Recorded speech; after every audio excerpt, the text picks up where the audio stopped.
Welcome everybody to another webisode here on OG55. Today I got two awesome people with me. I got OG55 himself and I got Jay Sherer on the bottom down here joining us today for this arachnid reaction to the final trailer of season 2 of Andor.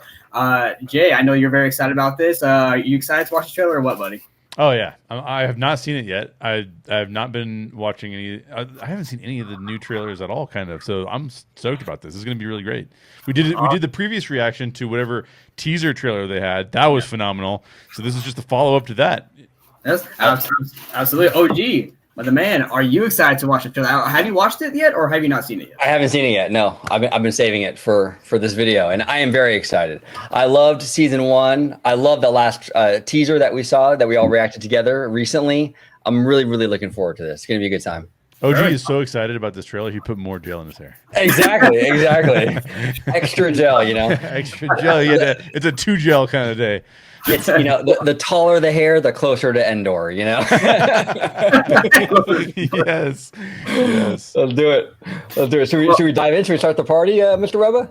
Absolutely, OG. Hit it. All right, here we go. I came with you to be part of something.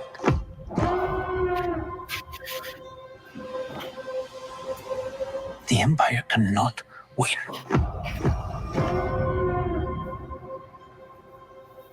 It's a different kind of mission.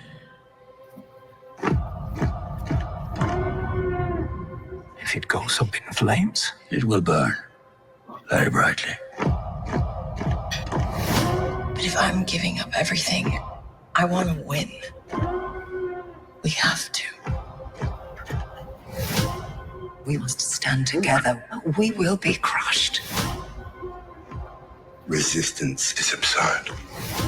Whoa. It's a weapon. They're building a weapon. The monster will come for us all. Revolution is not for the sane. You're right here, and you're ready to fight. There's a future here for those who dare.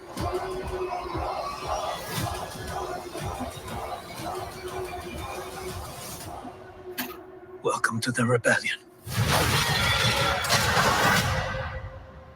Wow. Dude, that is hyped. I'm hyped for this. Right. Fantastic. Take it away, Emma. Oh yeah, so I just want to say the one thing. I mean, yes, visually it also looks amazing. I love the same tone. However, OG and Jay, I want to ask you guys. The vibe I got from this trailer is there's a very much worrisome feeling in this trailer with the characters, right? The Empire's coming, right? They're, you know, and it's kind of like the same feeling at least for me, I got when the first trailer for The Force Awakens dropped, which is that the baddie is coming for you. And that's the type of vibe I got from this trailer, and I'm digging it, especially with the alarm in the background. You know, that was great. But yeah, OG, let's start with you, brother. What'd you think? Yeah, I got that sense too. This actually reminded me a lot of, I mean, you know, maybe appropriately so, the Rogue One trailer. You know, because the Rogue One trailer, one of the coolest parts about that trailer that I absolutely loved was that alarm in the background. That ring, ring. I thought that added a sense of intensity to what we're watching here, and the creepiness of them building the Death Star. I loved all that stuff. So this trailer hits Rogue One vibes. I know it's the lead up to that movie, but I feel it more. The Rogue One vibes, for some reason, I feel it more with the season 2, obviously because we're closer to the events of Rogue One, but you really feel it in this trailer, and I'm impressed, man. Another thing I really like about it too is just it continues to be a really grounded Star Wars show. Yes. You know, that's one of the things I love about this series. It's grounded, it's gritty, yeah, loved it, absolutely loved it.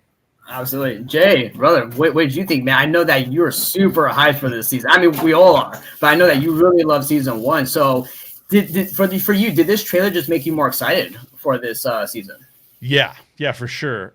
For several reasons. The first being that I'm finding it very difficult to get excited about Marvel and Lucasfilm projects. because it's so hard to know what you're going to get. And like the Disney hype machine is pretty good at making you hyped. And then you see it and you're like, oh, I'm kind of bummed out. But season 1 was amazing. Rogue One is amazing. It'd be real weird to get a miss in between, right? Like it'd be so strange to get a miss in between. Yeah. And one of the things I really like about Tony Gilroy and about this particular trailer is we get a lot of sense that like, what does it mean to be a revolutionary, right? And there's like the lady says, I can't remember her name, I can't remember her character's name, but she says, well, if I'm going to do this, if I'm going to give up all this stuff, like I want to win. And the reality is for a lot of people involved in rebellions and revolutions, a lot of them lose, right? Like a lot of them, even if the rebellion or the revolution is successful, a lot of the people have their lives turned upside down, or they have to go through a bunch of hardship to get there. And then I love the Saw Gerrera quote of like, whatever he says, rebellions are not for the sane, or whatever he says. Like, and that's true. I mean, to a certain extent, that's true. I mean, think of it this way. Think of how comfortable our lives are now. What would it take for you to be like, you know what? I'm going to rise up against the government that I'm up. I mean, you have to get to a level of desperation where it's like, no, we don't have any other options, right? So I am very hyped for it. I think that it has more. It looks like it has more action. We talked about this in the last trailer or the teaser that we watched. Oh, yeah. It has more action. There's a bunch of K2 SOs, which is phenomenal. Yes. The vibe of like the old school Star Wars vibe, but with like OG brings up a really good point about being grounded, because before we saw what it's like to be part of this force-minded, controlling the galaxy, understanding where all the threads are going narrative. That's not what we're seeing here. We're seeing like, what does one person's effort do, and what do they have to do to manage that effort? And it's just a different perspective, and it's much more claustrophobic. It's much more anxiety producing. It's much more, the stakes feel real, because it doesn't feel like, oh, there's space wizards and like, oh, okay, fine, space wizards. Like there's stakes to that, but it's not our daily lived lives, where this feels a lot more like, well, what would I do in that situation? Oh, holy cow, that's crazy. So I think that it's going to be a good season.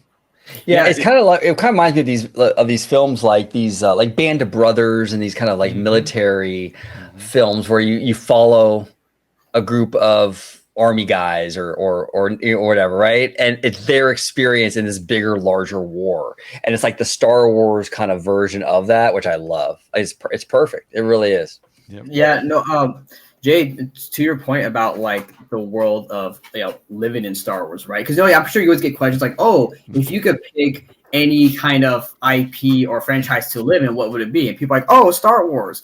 But I think about that and I'm like, I don't know. Would you really want to live in Star Wars? Because here's the thing. What's to say you're not going to be the one of the Force users, right? You're going to be some guy working in the coal mines or something, and you're like in poverty, and then you get killed in the middle of a rebellion and galactic battle.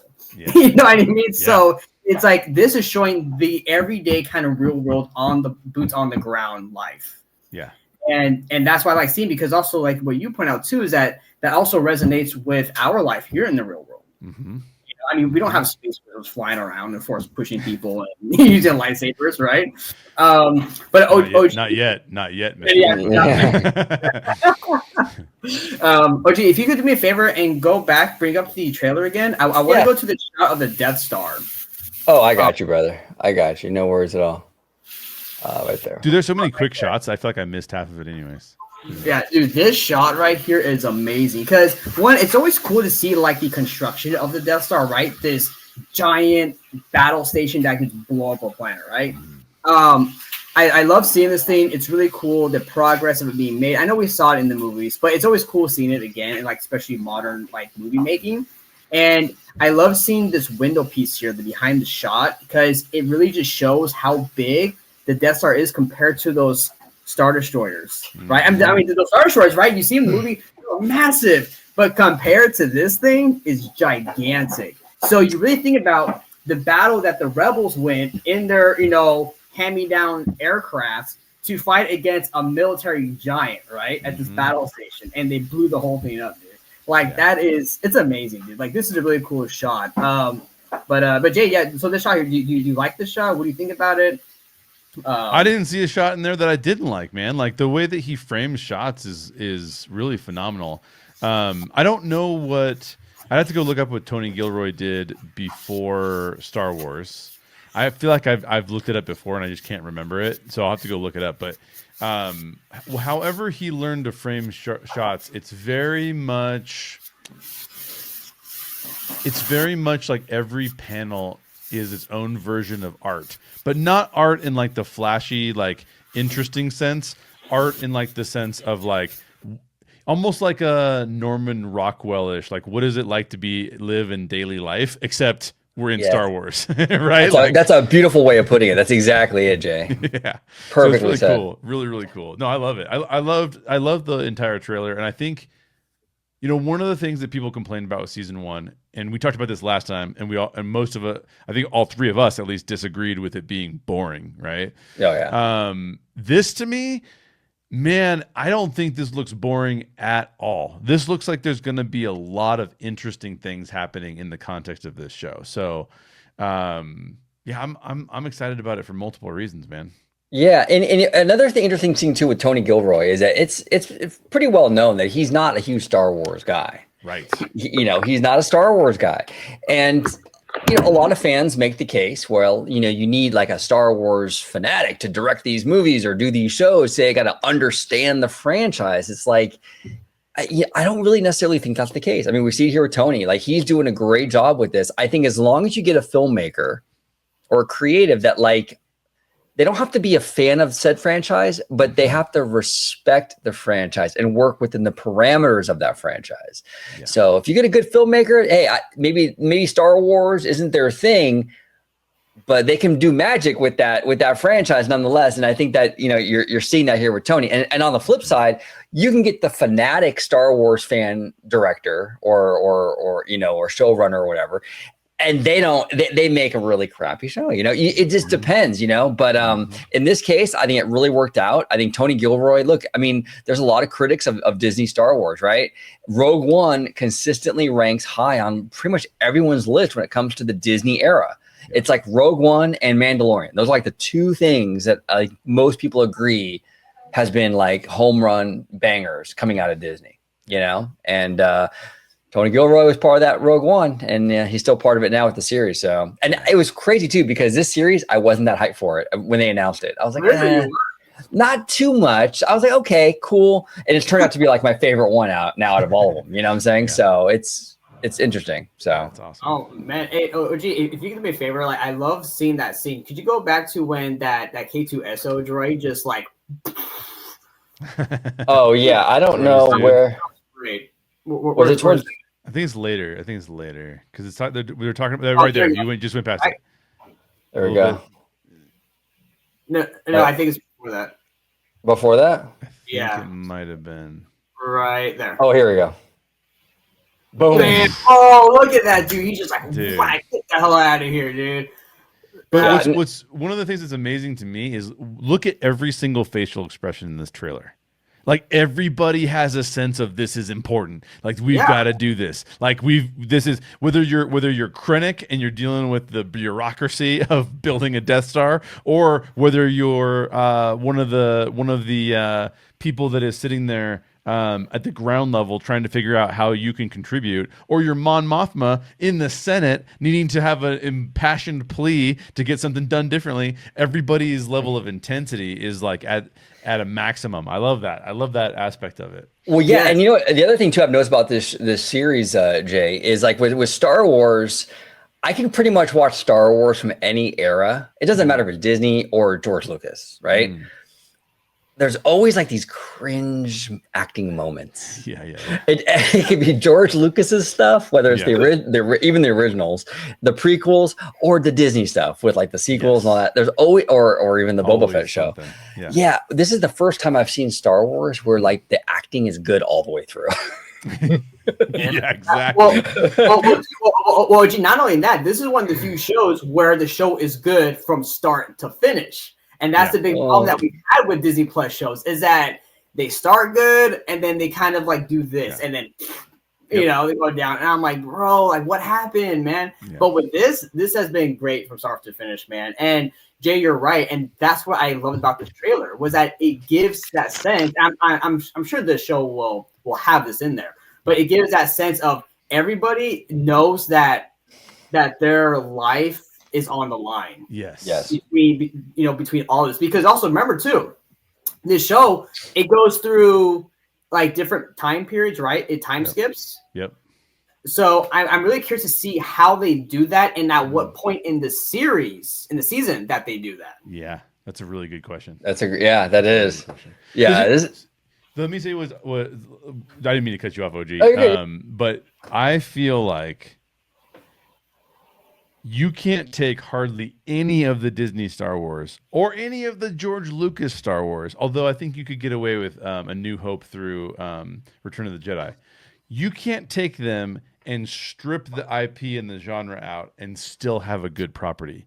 But Andor, you totally could. If I said, take Andor, but set it instead in Kuwait in the 1990s, and it's all about like the drama with Iraq versus Kuwait, it still works top to bottom, right? Yes. Like it's still good. You don't have to have any of what's called Star Wars for this show to be excellent. And that to me is a testament to good storytelling. It's using the glamour of the Star Wars universe as a setting, but it's not letting that drive the story. We don't get excited. I mean, we still get excited when there's like a TIE fighter or something, but we're more in it because of the story. When what's the guy's name? I love the guy, and he's in everything. The guy in season 1 who's a prisoner with him. Gollum. Yeah, Andy Serkis. Andy Serkis. Oh, I'm so glad I got that because I was like, oh, I'm embarrassed. Andy Serkis is amazing. When Andy Serkis says, I can't swim, you're just like, bro, it has nothing to do with Star Wars. It doesn't have anything to do with the fact. It doesn't matter that he's on a planet that happens to be water. The problem is that the human drama of him saying that is what we're reacting to. Exactly. That's amazing. No, it is because again, you can take that scene, that scenario, and apply it to any other setting. It will still work because it's like, holy crap, what is he going to do now? Exactly. Exactly. And it's like, and that's why you're right. That's what makes it good storytelling, or you're a good storyteller. If you can do that in really any format, you're a great storyteller. Well, because there's stakes involved. Like you feel the weight of what's going on, the gravity of it, where it's just a simple thing like that. I can't swim, your heart sinks. Yeah. You know what I'm saying? And that's proof right there. Like that's incredible storytelling where that little line right there can make you feel a certain way, and it's wild to me. And that's the other thing too, Jay, you bring up a really good point with like, this story is what's incredible. And you can make it a cowboy fight and it would be just as dope, or it can be the Kuwait and Iraq thing and just as dope. Where I feel like a lot of the other Disney stuff, like the sequel trilogy, for example, it depended heavily on the visuals. Yeah. Oh yeah, we got the cool lightsaber with the on the sides, right? The hilts, remember that whole thing? And then like the the way the new walkers looked and everything was like this aesthetic thing.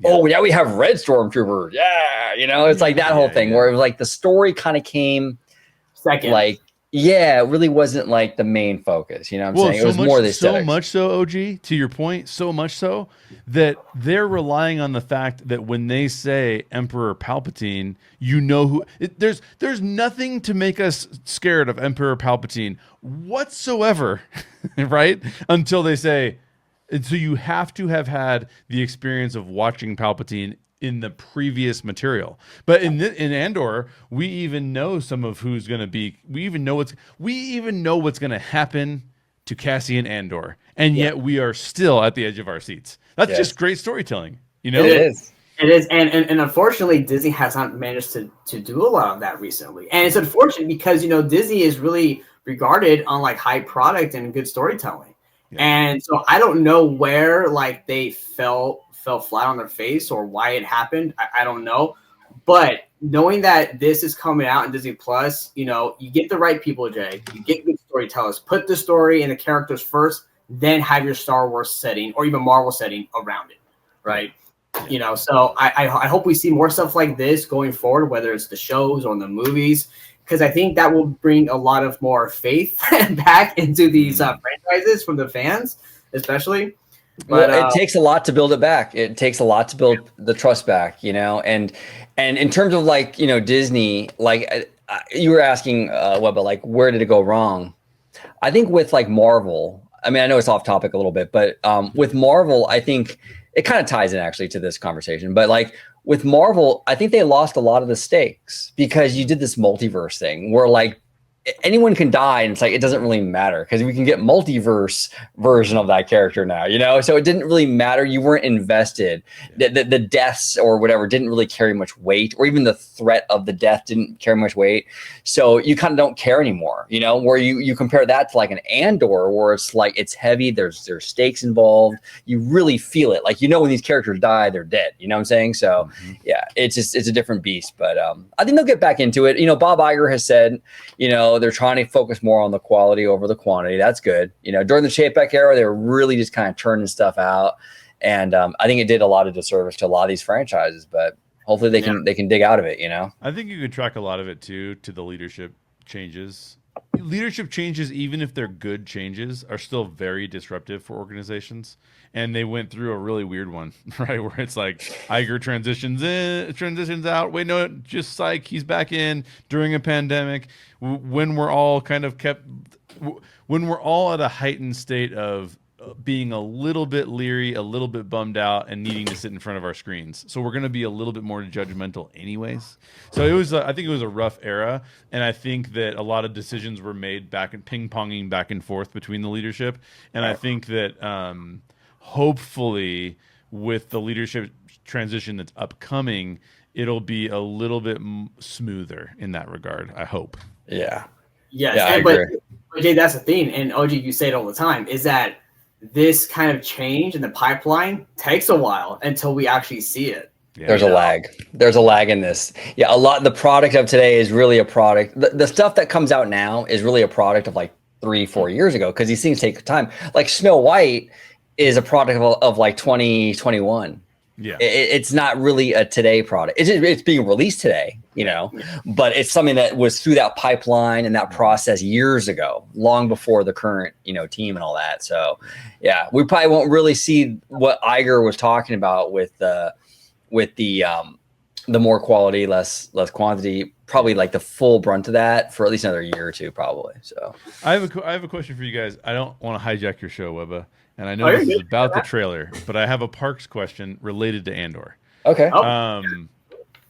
What do you guys think it would be possible? Like Galaxy's Edge to me feels very Andor adjacent, but like kind of silly, right? Like it's not, Andor is very serious, whereas Galaxy's Edge, you walk into the shops and there's like, whatever, like little stuffed creatures you can buy and stuff. Right? But do you think that there's a world wherein something like Andor could work in the parks, or is that just crazy? Well, I'll say this. Sorry, OJ, to cut you off. I'll say that Batu feels like that planet. I don't remember what it's called, but the planet in Force Awakens, when they go to that cantina, and then Finn tells Rey that that he was a First Order trooper. If that about Batu, aesthetically, that's what it feels like, because you have some forestry, you have like that rock work there. So to me, that's what it feels like. But for Andor, I mean, I don't see why not. But Jay, here's the thing though, and this is the big problem we have with the Galaxy's Edge land. They built it around the timeline of the sequel trilogy, and now they're starting to trickle in the other stuff now. But it's like you should have just made the land with not tied to a timeline. You know what I mean? Like they should have had. Star Wars is so generational. You should have had everything from the prequels, the originals, the sequels, the Filoni-verse for the kiddos, you could, for everybody, you know what I'm saying? And now they're finally getting on that bandwagon and really trying to incorporate everything. But I see Andor and Rogue One really fitting in actually to Batu, because Batu kind of has that kind of like that kind of gritty, grounded aesthetic. You know, I mean, you could make a really, really dope. Like, actually, to be honest with you, like Rise of the Resistance. I mean, and this will never happen, but Rise of the Resistance could be a dope Andor attraction. Yeah, if you swap, I mean, obviously you'd have to change it, aesthetically a little bit here and there with the way the interior looks and obviously the animatronics, but like something like that where you're breaking out, you're the Resistance, or you're the Rebellion, you're breaking out, you're trying to. I could see that working, man, in a theme park. I mean, they've already done it with the sequel trilogy, basically. Andor would work, dude. Well, that's what made me think of it, because the aesthetic is similar, and it takes place at a time where Han and Chewie could be on the Millennium Falcon, right? Like Smuggler's Run could be a Han and Chewie ride. It doesn't have to be what's his name?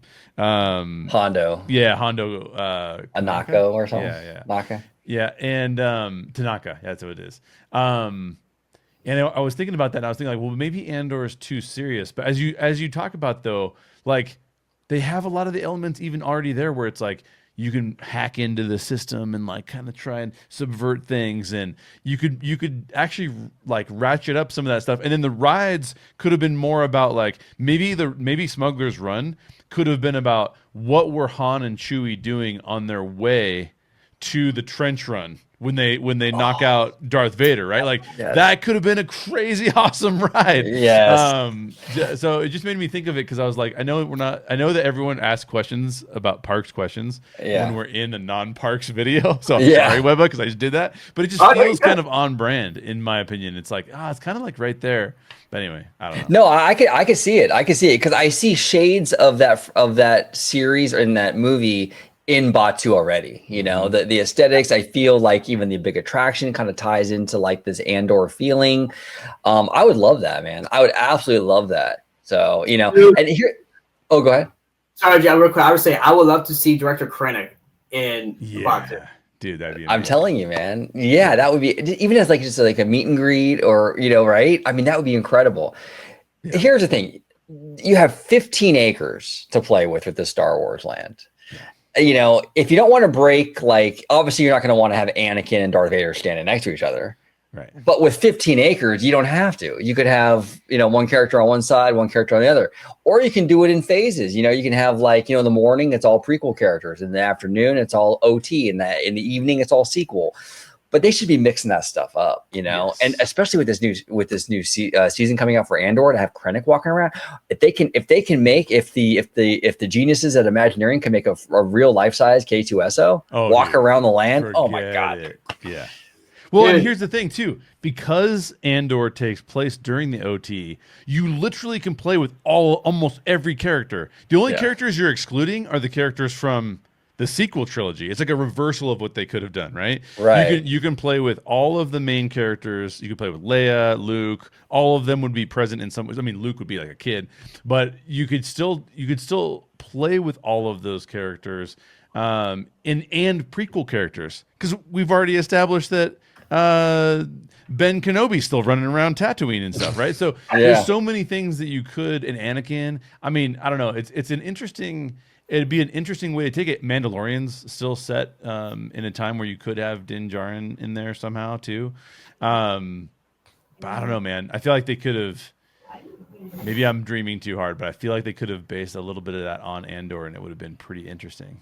Oh, it would have been. I 100% agree with you. It would be very, very interesting. The foundation is there. It has the vibe. It has, you know, you could do so much with it. Now, here's the thing: if this Andor season 2 really takes off and really propels it to even higher heights, you know, maybe we will see some additions to the land. I mean, I don't know about an attraction, but here's the thing: we're getting new missions for Smuggler's Run in like a year. It's gonna be Mando and Grogu. If the Andor thing really takes off in season 2, even more so, we might get maybe Andor missions or something. Who knows? You know? It's a little bit of a bummer that, and I understand it's based on the box office, right? But it is a little bit of a bummer that the highest quality Star Wars is without a doubt Andor. It is. It's just the highest quality Star Wars.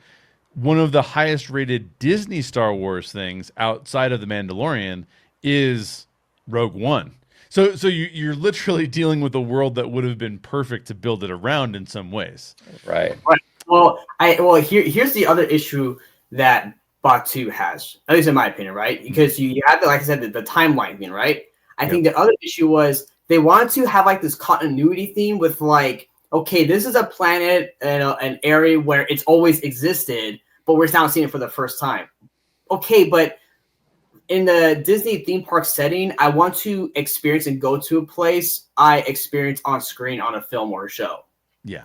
And that's not what this was. Like, I don't know what the hell Batu is. Like, so why couldn't you guys have given us something that's like a planet that was kind of in between like each kind of trilogy? Yeah. Or known about? Yeah. Sorry, I don't mean to interrupt you. Go ahead. Oh, you're good. Oh, I was going to say, imagine this. Imagine that we're part of the rebellion and we're part of Saw Gerrera's group, and this is Rise of the Resistance, and we get onto that first craft, and we all think we're gonna like. They tell us what you're gonna do is you're actually going up to the Death Star, but we actually want you to try and blow it up from the inside. And then when we land on the Death Star, Krennic comes out to greet us, and we're supposed to be like, maybe we're supposed to be like engineers or like even like lower level repair guys, right? And he's like, you better follow me because we've got some repairs to do on this ship, and I don't want it to be messed up, right? Like now we're talking like you still have the giant thing, you still have the TIE fighters, but we're now seeing old school era stormtroopers as opposed to New Order ones. You can keep the AT-ATs that are already in the ride. Like a bunch of it you can already keep. I mean, dude, I don't know. That sounds pretty amazing. Oh, that would be so sick, dude. That'd be so sick. Yeah, there's a lot of potential there. There's a lot of potential there, And you're right. It wouldn't take too much to tweak it. No, not too much. About a couple animatronics. Yeah. I mean, it looks like the Death Star on the inside already. I mean, you put different helmets on the stormtroopers, you're good to go. Yeah, you throw in an Andor animatronic instead of the Finn one. You know what I mean? Like, not too bad. Not too shabby. Yeah.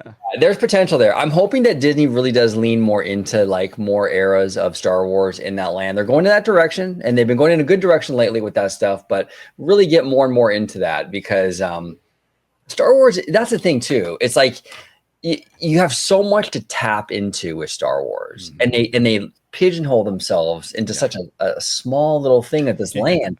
And the other thing that I really found weird was how, and I get it, they were trying to go for the realism, right? When you walk in, you just hear all the sound effects, the spaceships flying overhead, right?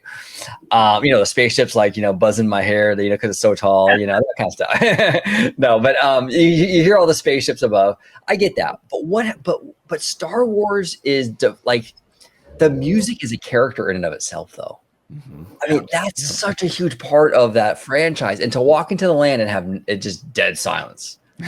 I'm like, come on, that you need at least in the entry tunnel going into the land, maybe the theme song or something, and then maybe as you get into it, the music kind of dissipates a little bit. But that was the other thing that they really missed on the mark on for me. Go ahead, Webber. OG, that's why I like Avengers Campus, because when you go in there, it's a small area. But it makes you feel you're more like in the MCU with the Avengers because it has that dun dun dun dun dun dun. Yeah, dude, it gets you so hyped, and that's the thing too. And we're gonna take Jay to Universal in like a few days. You'll notice this about Universal; they get you so hyped. Oh, they put that music up to like 12 all the way, like right, Webba. I mean, they got the Back to the Future thing playing. They got all of it. It's awesome. But that's what Avengers Campus does, though. They have the loud music. It gets you hyped and energized for that land, that experience, So, what I did because we are going to Universal? I watched Jaws. I had never seen Jaws. I'd only seen parts of Jaws. And I'm like, I'm watching Jaws because I'm going to Universal. So now I'm ready. I'm hyped. Oh, hell yeah. There you go. Yes. That was the first big summer blockbuster. Now I have another question for you guys, but I don't want to take over your hosting duties here. So if you have other questions, you let me know. But I have one more question for you. Oh yeah, you're good, man. You're good. This is going to release. There's 12 episodes, which is amazing because that's a lot of episodes. Yeah. It's going to release 3 episodes at a time for 4 weeks. So 3 episodes on day 1. The next week, 3 more episodes. The next week, 3 more episodes. What do you guys think about that? Is that weird? Are they doing that for a good reason? What's going on? There's 2 things I think that could be happening here. It could be something with the Emmys. Maybe they needed to get the show wrapped before the Emmy thing. I don't know the timelines with all that stuff, but I feel like that might be an issue there. Okay. But I'm kind of feeling, I'm not really thinking that's what it is. My main theory right now is I think Tony probably made the call. I think this is a creative decision. I think that they feel like the way the story is structured, the 3-3-3 works the best. When it's told in, because there's a lot of Disney Plus shows that actually have had that problem before, where we're like they have an episode and then you wait a week for the next one. You're like, wait a minute, this would have been better if we watched them together, like. And I think that might be what's going on here. I think it's more of a creative in the world, except that I heard that they asked Tony Gilroy why they did that, and he was like, "I don't know. That's a Disney thing." Oh no, so, that's horrible. Now, that's I don't horrible. know. Maybe I heard wrong. Maybe I heard a rumor that's not actually true, but that's at least just what I heard. So I don't know. I hope. Yeah, that's unfortunate. I hope that's not what it is. I'm hoping it's a creative decision because that's a weird way to release a show. Yeah, because what I'm thinking is that, okay, so 3 episodes. That is for like 3 episodes would be like a story arc. And then you go on to the next story arc and the next arc. And each arc leads to the build up to Rogue One. Which is kind of how season 1 was. Yeah. Yeah, exactly. Yeah. So that's how I'm thinking it. But I don't know. I don't have any real confirmation on that reason. I don't hate it, but I do feel like,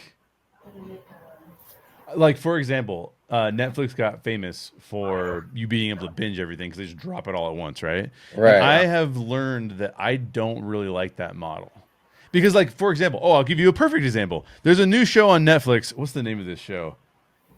It's Millionaire something or whatever. Everybody, like, there's a whole group of, like, 10 or 12 people, and somebody has the money in their room, and they move the money around to different people, and you got to act like you don't have the money.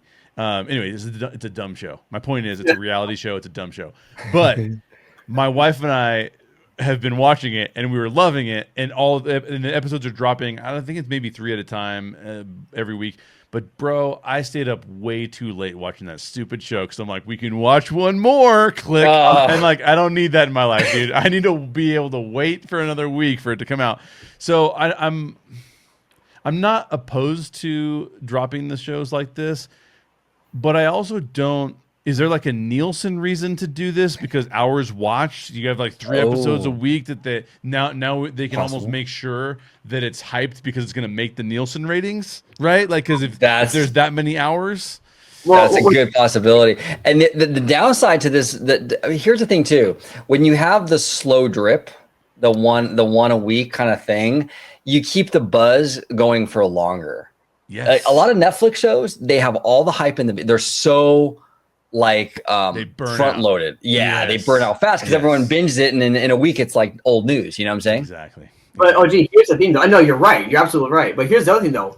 When your show fucking sucks ass, you know what I mean? Because you watch it, you're like, well, I'm not excited for the next one. I don't want to watch it, and then or you watch it, you're like, well, that doesn't make sense. I need to see the next episode. Yeah. So I think there's a story, like Jay, what you're saying, a storytelling problem in these episodes for their series that they're doing. They're not telling the story correctly, where you get the information you need from an episode in a full manner, from start to finish. Right. Yeah. And I think Disney. Again, if Disney said to me tomorrow, "Do you want to work on a show with us?" I would say yes. However. I think the studio is messing with the creators too much. I just got off another podcast because we're doing weekly podcasts. I'm doing a weekly podcast with Nerd Soul, and we're talking about Daredevil. And I don't know if you guys have been watching Daredevil or not, but it is very clear that it is so strangely structured from a storytelling standpoint that it's and it was supposed to be 18 episodes, 2 seasons, 18 episodes. They said, no, you're getting 9. They cut it in half, and it feels like we're just skipping from thing to thing, and there should be all of this content in between. It's like, it's the weirdest experience. You're like, why did we all of a sudden just go there? Well, why was that so fast? Why is there no foreshadowing of this giant event that just happened? I'm so confused that I was put in this situation. And unfortunately, that keeps happening, whether it's Marvel or whether it's the one sole exception that I don't know what Tony Gilroy has in his pocket, but he's like, you're not messing with any of my episodes. And if you have feedback for me, I don't give a shit because I'm doing what I'm doing. Because that's the only show that I've seen that I'm like, that's structured perfectly. That's exactly how it should have been. Yeah, and it's the only show that actually has decent length episodes. Like if you watch Mandalorian, they're like 25 minutes. Yeah. And you have like 20 minutes of credits. Yeah, and a perfect example of this is in the middle of Boba Fett. We have 2 Mandalorian episodes. Like what? Yeah. It's so crazy. That was the weirdest show I've ever seen. That was so weird. Yeah. Super bizarre, dude. And then those weird like CW Vespa things that were flying around, like those like motorcycle thing. That didn't seem like Star Wars. But I'm not one of those people that like really complains too much about like that's not Star Wars. But that was one thing though that I felt really was out of place. You know. Yes. Yeah. And just final comment on that. The early days of the service, I also believe this was not as true of a problem because WandaVision wasn't perfect because they tried to do the whole sitcom thing in episode 1 and then like, oh no, just kidding, it's not just a sitcom, it's her going through all these other eras of television and she's freaking out. But like they were at least structured better in the beginning, almost like they had the stories before they went to shoot the stories and there was an agreement on how it was going to play out. But then somewhere along the line, again, leadership transition stuff, it feels like people were like, nope, that's got to get out faster. Cut all of that out and just release that. Oh, nope, you can't do that. Do this instead. Boom. And it's just a little strange, man. So well, and to your point, Jay, it has to be high up. It has to be Burbank because it's not just one studio. It's not just, Lucasfilm. It's not just Marvel. You're seeing a pattern here. Yep. And it's got to be the higher ups. And it's not fair to the creators. It's not fair to the creators. Like, for example, I could not stand The Acolyte, right? I hated The Acolyte. I give it a 2 out of 10. It's one of my least favorite Star Wars things ever produced. Now, I will say this, though. There's a strong possibility that Leslie Headland actually created a show that made a lot more sense and it was actually a great show. So but now I have no way of knowing that because it's too chaotic for me to tell. But man, I'm really rooting for Tony Gilroy, whatever deal he made with Disney, whatever he had on Bob Chapek when he made his deal. he has stuck to his guns and bringing it back to this trailer. I mean, I'm honestly gonna go watch the trailer again after we're done recording because I like the trailer that much. It was amazing. It was amazing. It hit all the right notes. Go ahead, Emma. Oh no, OG has to say, Jay, if you want to watch the trailer again, OG, bring that bad boy up and let's watch it again. Let's do it. Let's watch it again. Here we go. That was great. Fellas. Let's rock and roll, boys. I came with you to be part of something. Look at that hallway, dude. Oh my gosh. It looks fantastic. Look at that. Look at that shot. Holy cow. Not Beautiful. Saw Gerrera looking outside of the... It's a different kind of mission. Okay, pause it for a second. Yeah, I got you. Okay, so the shot. Think of how George Lucas shot the throne room, the Senate, right? Oh, the Senate room. He always shot it from a place of the Senate has importance and gravitas. Yes. He didn't really ever shoot it from this perspective of like, how intimidating would it be to sit in front of all of the other senators? Right. Even when he shoots it, like when Amidala is going to talk and she comes like these things are coming off the wall right into the center, and he shoots it from like a gimbal shot where it kind of comes down as she's coming into it, right? Yeah. Still giving us it's the gravitas of being in this kind of environment, and she has a right and a place to be here. This shot gives us the shot of someone saying on stage in front of a giant crowd going, I've got to sing to these people now. Like, I've got to convince these people of something now. Yeah. I'm anxious just looking at this, right? Like, the anxiety that this is producing is from the character's perspective. And we know that she's actively fighting against the Imperial Senate itself in many ways. So, I mean, just phenomenal the way that Tony Gilroy does this. Oh, absolutely. the way it's shot, the subtleties play to your subconscious and trigger these emotions. Which, and again, I love George Lucas. I think he's an incredible visionary. But I think that when it comes to stuff like this, I think there's so many other people out there that can just do it so much better. And Tony's one of them. You know what I'm saying? Amazing. Yeah, this is fantastic. Yeah.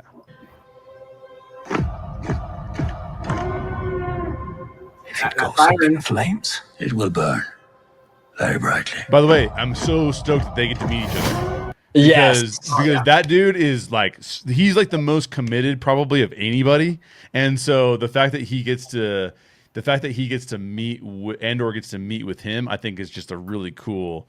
And then they go straight from that to juxtaposing what it's like to live on the ground level. And here's what we kind of know from the earlier clip where the guy's on the ground and the troop transport rolls up to him and the stormtrooper standing there. We know that this is like what it's like to live in a world where everything is as it's supposed to be. We're all around the table together. We're sharing a meal. It's like peaceful. Everything's cool. But we know that these people are getting trampled on by the Empire because they've got to rise up and rebel against them. Yeah, exactly. And I just want to say too, these are like shots of the environment are like chef's kiss, man. It's spectacular, dude. I love it. Well, and notice how Gilroy is using color. Like he's not giving us space wizards, bright lightsabers, like bold, crazy colors. He's giving us more muted colors in the same world. And that palette is really, again, takes us to this place of like, it's us in this environment. It's not crazy. It's not outlandish. We are experiencing what this might be like. Oh, 100%, dude. This reminds me of a shot you would see like if you buy like the old National Geographics. Yes. The magazines in some far off country or whatever. Like that. It just speaks to like this human experience, sort of. It's incredible. Exactly. But if I'm giving up everything, I want to win. Yeah. We have to. Oh, here they come. Now you're fucked. We will be crushed. Look at that. By the way, the lady that plays Mon Mothma. I mean, I can't remember what her name is, but bro, every single facial expression that she's giving us in this trailer, every subtlety of trying to like talk to her husband in the first season, I mean, just phenomenal performances. Absolutely. Yeah. She has like real facial expressions. Yes. She was the same. Was she in the prequels? Or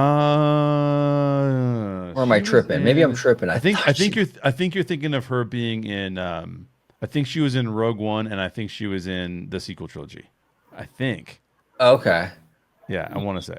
Okay. Yeah, she's wrong about that. I'll be fact checked in the comments for sure. Resistance is absurd. Damn. I love that. They're building a weapon. Look at that. That's cool. The monster will come for us all. Revolution is not for the sane. You're right here, and you're ready to fight. There's a future here for those who dare.